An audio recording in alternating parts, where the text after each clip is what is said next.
Alright, so I've been wanting to do a video for almost 2 weeks now since we got back from our trip from the States. And I have been so exhausted and have not been able to catch up on sleep that making a video became a super low priority on my list of things I needed to do. So, so now I'm like, where do I start? Because I wanted to make a video about my trip, which I posted a pretty lengthy story on Facebook about what all happened, but man, it was... I've been telling people that return trip home was one of the hardest things I think I've ever done in my entire life, with a 2.5-year-old and a 4-month-old. You know, I love my daughters. I love Ellie. I love her. She's my 2.5-year-old. Love her to death. Obviously, you know, I'm her mom. And I'm trying really hard to like start saying more positive things about her, especially when she's in my presence. But right now I'm gonna just talk about what happened. So she's a typical 2-year-old. There's nothing wrong with her. She just doesn't listen to me at all. And you know, in any other situation at home or even in public, that's really not a huge deal. I don't lose my cool with her typically, especially if we're at home. Like, she throws a tantrum, I just ignore her. She throws a tantrum for like a minute and she's done. She's fine. And she's just, you know, she's wanting attention. So, you know, I give her attention, but I'm not gonna just cater to her every single need and, you know, give her attention 24. I mean, I would never get anything done, as every mom knows on the planet. So she doesn't listen to me, which is what makes traveling really difficult. Not to mention when you have a baby with you and you're restricted to how much you can do and how much you can control physically. So trip home was crazy.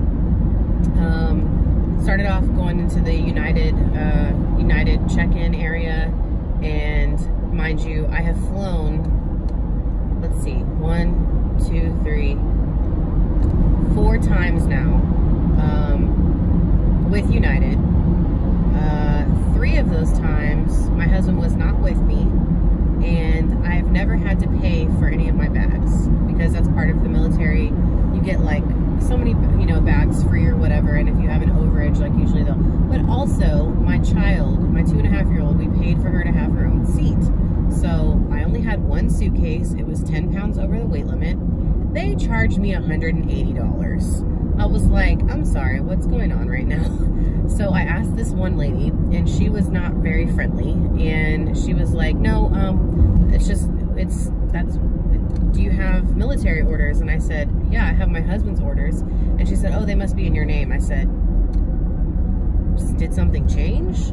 I've never had to have the orders, they've never been in my name, and I've never paid for bags. So what's going on? And she's like, oh, yeah, that's the policy. And I'm like, what? Okay. So I'm like, can I talk to someone else? Because she was just being like kind of snippy and just didn't have any empathy for the fact that I'm traveling by myself with 2 little kids. So I'm already irritated right out the gate, literally.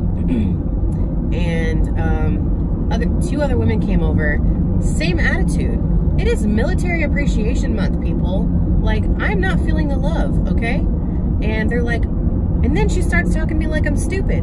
She's like, oh, well, you can go over to this counter over here and have them check to see if the orders are in your name. I'm like, what? I said, I know the orders aren't in my name. What do you mean? I'm a dependent of my husband who is active duty. We have orders to live in Sasebo, Japan. We have done this 3 times with no issue. So I don't understand what's going on. We end up just paying it, you know, just pay the damn $180. $180, like,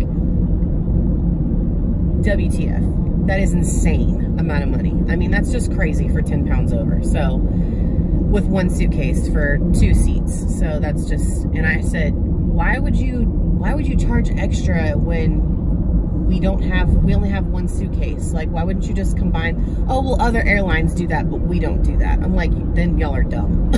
That's just a complete ripoff. So then I go into the security line, and I go through, and of course I have a double stroller, one that has the infant car seat on it, and then it has the regular stroller seat in the front, and both kids are in it. and I'm by myself, and I'm like, hey, what do y'all want me to do with this stroller when I get up to security? You know, what's your whatever? And this lady's like, you need to take the snacks out of the bottom of there. You need to get all that out of there. I said, okay, that's fine, I'll do that. So are you gonna run it through the belt, or what are we doing with it? You need to take the snacks out of the bottom of there first, ma'am. I said, okay, I'm gonna do that. I'm just trying to figure out, am I breaking this thing down? Are we putting it through somewhere? Or are you gonna just like take the stroller and actually look at it, you know, are you gonna just do a, I mean, like, just so rude for no reason. I don't understand these people. And I'm sure it's just past, you know, other experiences with, you know, irritated customers and, you know, TSA. I'm sure they just, such, you know, horrible experiences with people that they just need to be rude to everyone. But like, again, she sees me by myself with my 2 children in the stroller, like strapped in. I have to take both kids out of the stroller. I'm holding Amelia. I have to, you know, basically hold Ellie's hand, make sure she doesn't run off. The damn stroller is like in pieces with my backpack and all my stuff out of it, all around the floor on me, like where they go, because of course they have to check, you know, they have to check all my baby stuff because it's obviously a terrorist threat. So they have to swab everything and make sure, you know. So I'm being patient, already sweating, of course. And, you know, we finally get all that stuff done and together, and, you know, get to our gate. And I get up to the gate for the, you know, the actual gate where we're boarding. And it was way before we, you know, like 30 minutes before boarding was starting. And I said, hey, is there anybody that can help me get onto the plane with my kids? Like, 'cause, you know, it's just me and the 2 of them. And is there a way that somebody can just assist me with, you know, breaking down the stroller is what I was asking, because I'm going to be front carrying Amelia. So I have my hands free, but I also have my toddler, and it's just kind of a lot to do with, you know. So the answer I got was, oh, I'm sorry, we don't have enough gate agents to help you. And I was like, okay. And then I see, like, not joking, 7 different people that are pushing people in wheelchairs to get onto the plane. And guess what happens? I'm behind all these people because the disability people go first, which is fine. I'm not complaining about that. And then priority people who have little kids, so I go next. So guess what? There's 7 people who have just helped people onto the plane that are now not doing anything, that are walking back. And one of them happened to ask me if I needed help. And I'm like, this system is so effed, like, it makes no sense. So I did, I accepted her help. I am not ashamed to accept help from people when I'm in situations like that. Like, I know my limits, and if people are willing to help and they ask me, then, you know, I have no problem saying, like, yeah, sure, can you please help me break down this stroller? Awesome, thank you so much. Always appreciative of people that help me. Get on the plane,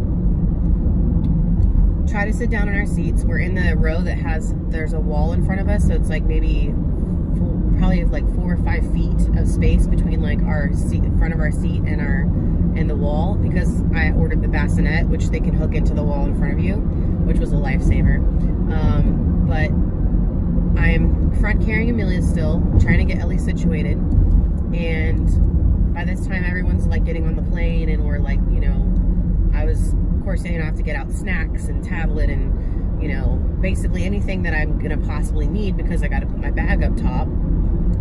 So that took me a few minutes, and by that time pretty much everybody was on the plane. And I'm trying to get Ellie, now they're like getting ready to like close the doors and take off, and I'm trying to get Ellie in her seat with this stupid seatbelt, with the airplane seatbelt, which is a joke for kids. And she is like turns into the Incredible Hulk, and I can't even power struggle fight her to get her in the seat to like keep her there so I can get her seatbelt on. Sweating. Like, the flight attendant was holding Amelia, the baby, while I'm putting Ellie into her seat. And I was kneeling down, and I'm just like, I mean, completely feeling defeated at this point, right? Because I'm like, what am I gonna do right now? Like, I don't know what I'm gonna do. So I stopped, I looked up, locked eyes with this lady that just so happened to be like, you know, 2 rows back from me, and happened to see me struggling. And I kind of like, I said out loud, but not really to her, like, I have no idea what to do right now. And she had her headphones on, and she took her headphones off, and she was like, I have 11 grandchildren. She's like, I'm happy to help hold your baby if you want to deal with your toddler during takeoff. And I was like, oh my God, you're an angel. Like, I wanted to just like kiss her and hug her all over. So yes, she's a stranger. No, I don't know her. I really didn't have any other option at that point. I felt like she seemed like a trustworthy person. She's about my mom's age. You know, it's not like she's gonna go anywhere with my baby. So she held Amelia while I held Ellie in my lap during takeoff. And a 13-hour flight, it was rough. Like 75% of that trip was really rough with that traveling piece of it. You know, my toddler is, she gets pretty aggressive when she's upset or doesn't get her way. So she was attacking me a lot during that trip. She scratches and kicks and, you know, typical angry toddler stuff. And the problem is that normally I can get away from it, but when you're in an airplane, you can't go anywhere. So, not to mention I'm having to nurse Amelia at different times during the flight, and Ellie's, you know, she'll throw these fits, and I'm like, she's beating me up, and I'm trying to like not let her like kick the baby. And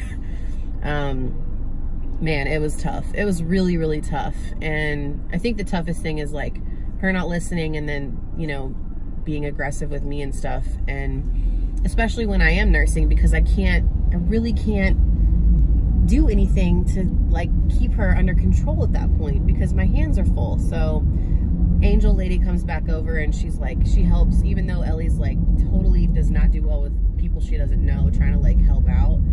This lady, you could tell she was like a pro, because she's like patient with her, and Ellie's trying to like, you know, fight her and stuff, and she like, you know, distracts her and starts talking to her, and eventually Ellie's giving her like hugs on the legs and stuff. So I'm like, lady, you are just like a complete godsend. I mean, I can't even explain how happy I was that even though that trip was super hard, she at least made some of it a little bit better. But yeah, 13-hour flight. She finally passed out for the last 2 hours of that flight, my 2-year-old. And I slept none at all. And then we get to our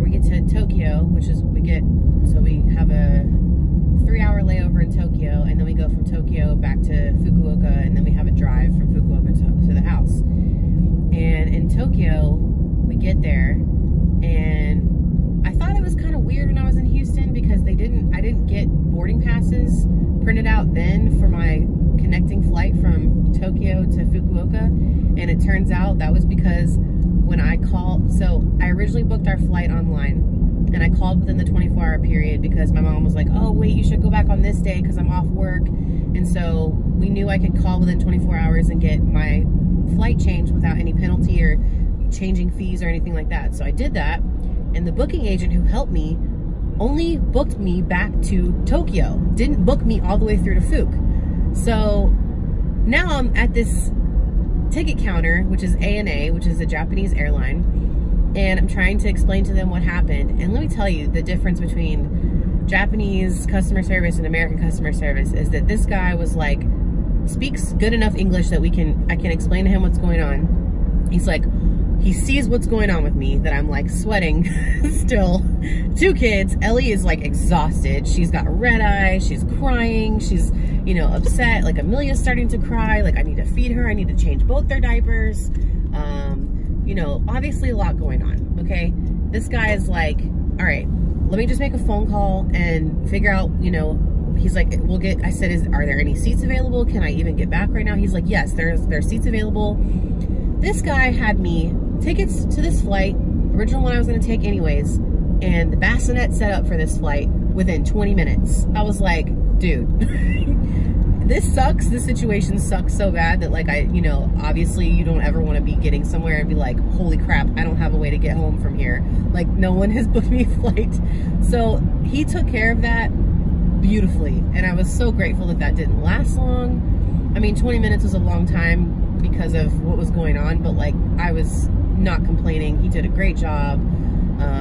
You have to check your stroller when you get there, so they give you their own stroller. So then I have to like get Amelia in the carrier, in the body carrier, get Ellie into this, I mean, power struggle getting her into the stroller because she's exhausted. She's just so upset about everything right now.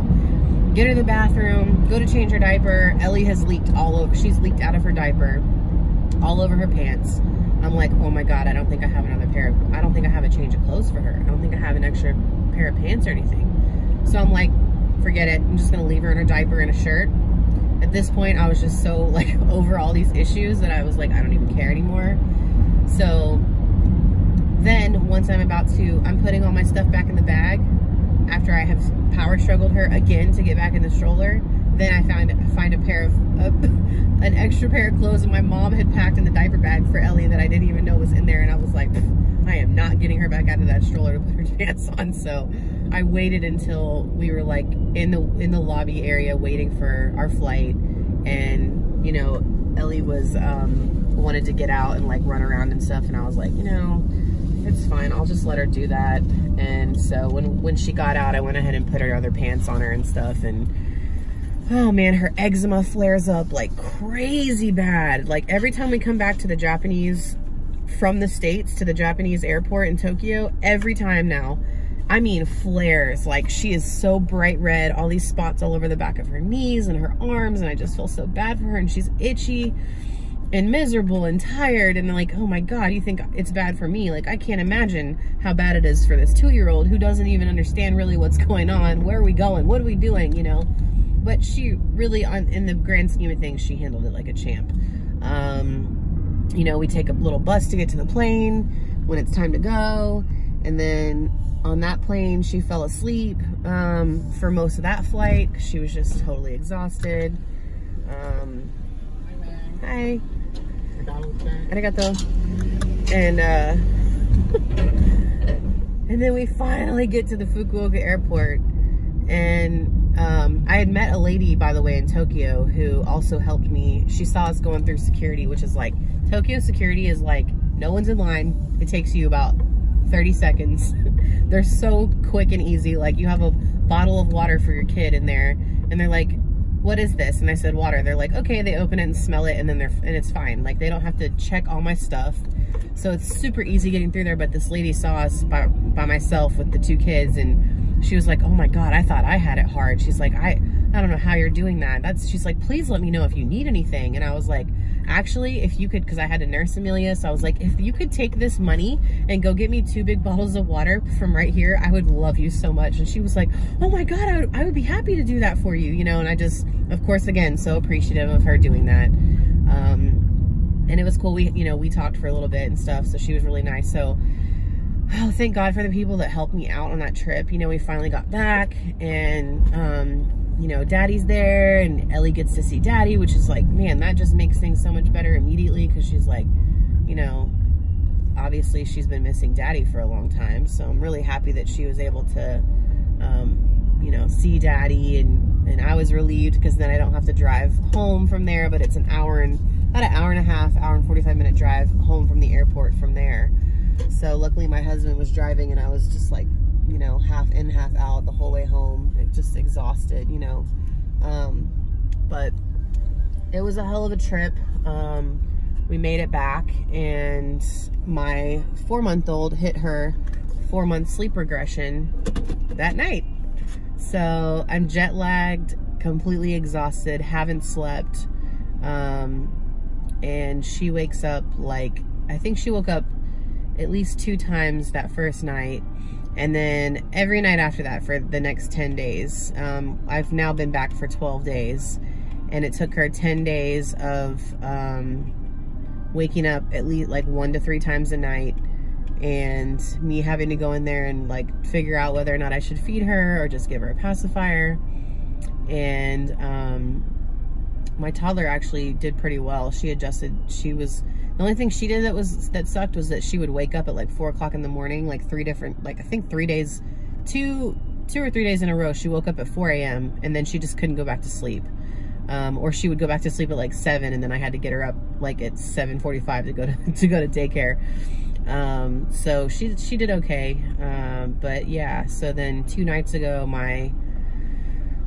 my infant slept 8 hours in a row, so I was like feeling amazing yesterday. And then last night my toddler at like 12:15 at night wakes up crying, and I have no idea what's going on with her, and I go in there to check on her. She doesn't have a fever. I don't know, she must have had a bad dream or something, but she can't really tell me that yet.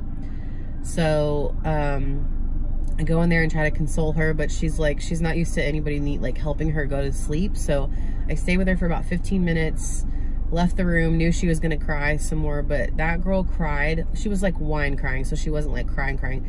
She can't sleep in our bed with us, by the way, so trust me, that if that was an option, I would have brought her in our bed, but she will not sleep in our bed. She just like can't figure out how to do it. She thinks it's time to play. So, and I have to be in our room and able to go and, you know, help if my baby wakes up, which she did. So my options were so limited on what I could do. And she was just doing that. She was awake till 3:30. I think she cried until about 2:30 or 3. She was awake till 3:30. I fell asleep at 2:30. Then Amelia, my baby, wakes up at 4 to feed. So I get up with her an hour and a half after I fall asleep to feed her. Mind you, I haven't slept.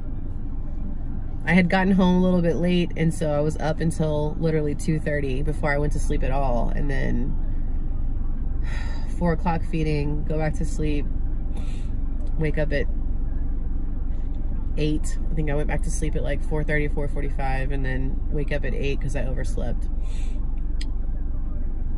Crazy. But it's just now starting to hit me that I'm tired from last night. But it's such a pretty day outside. It's so hard to be like okay with being tired right now. If it's gloomy outside, I'm happy to take a nap, but I got so much stuff I have to get done. I'm about to do grocery shopping. But anyways, it was a tough trip, but we made it home, and you know, we're adjusting, and we're supposed to be doing it all over again in August, September. So I think I'm already researching some ways to help make things easier on us, like a car seat on the plane for my 2-year-old, because she can't get out of that. So, and she does great in the car seat in the car. So I'm thinking that would be a much better option for her. I just didn't even think of it. I didn't even think about doing that. So that's something I'm going to look into, but just wanted to share that story. I'll get back on here and do some more videos. I have other stuff that I needed to talk about and update everybody on. So hope everyone's having an awesome day, and I'll talk to you guys later. Bye.